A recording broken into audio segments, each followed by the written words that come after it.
So by this point, you could see why I titled the video Shady Climb. Even though this wasn't a big tree, it's one of those small trees in the backyard, and they're usually really dangerous, and people really don't notice or realize how dangerous they are unless you're actually climbing the tree or you know about trees. So at the first point, you could see there where there was a large cavity full of water and just mush and rot. Uh, I did a pull test after I set my rope, and I, I mean, it was a guesstimation, I guess you could say. I did a pull test, and I figured I could get to the top and then just take some weight off the top, and it would be a decent anchor point.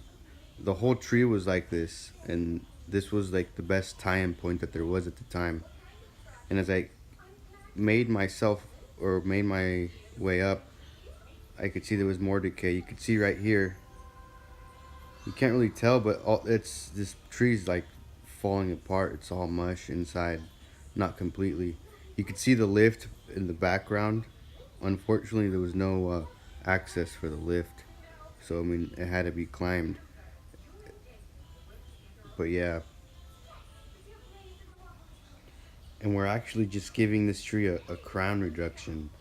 We recommended removal just because I mean the tree was in bad shape, but the homeowner really wanted to keep the trees, so I mean we're just doing a crown reduction, hopefully making it a little bit safer for the next time we have to trim them.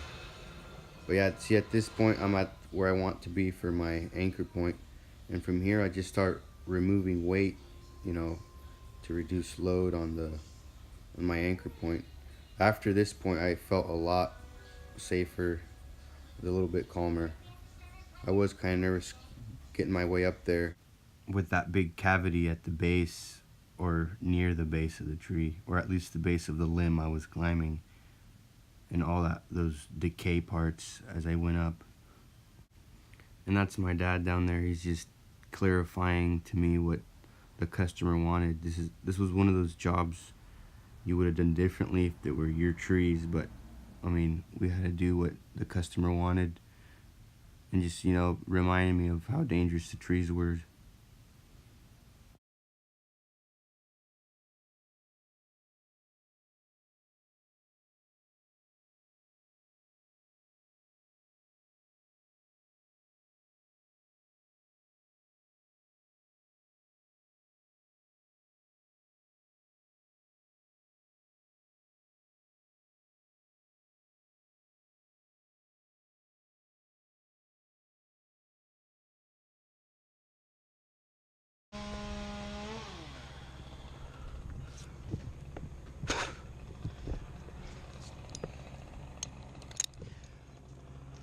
Yeah.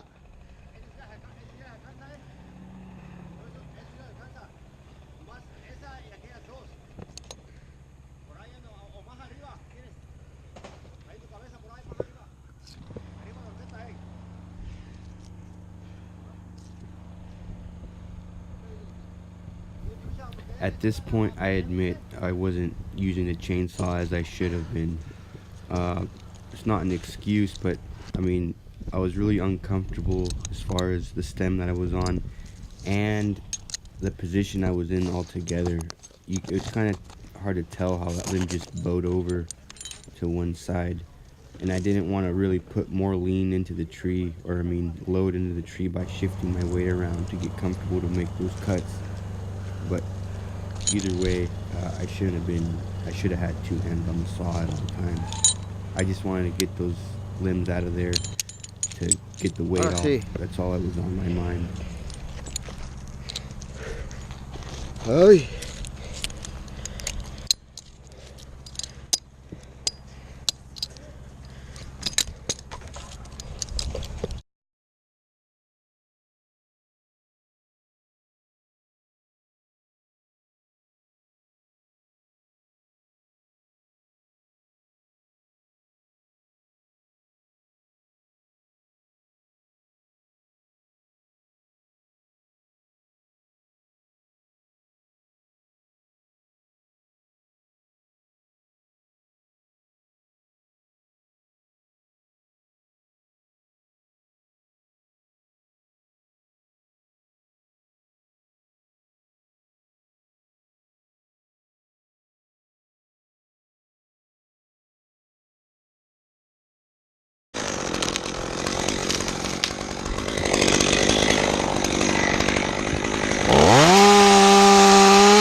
it's something that'll always be around as long as we have trees and we live with trees.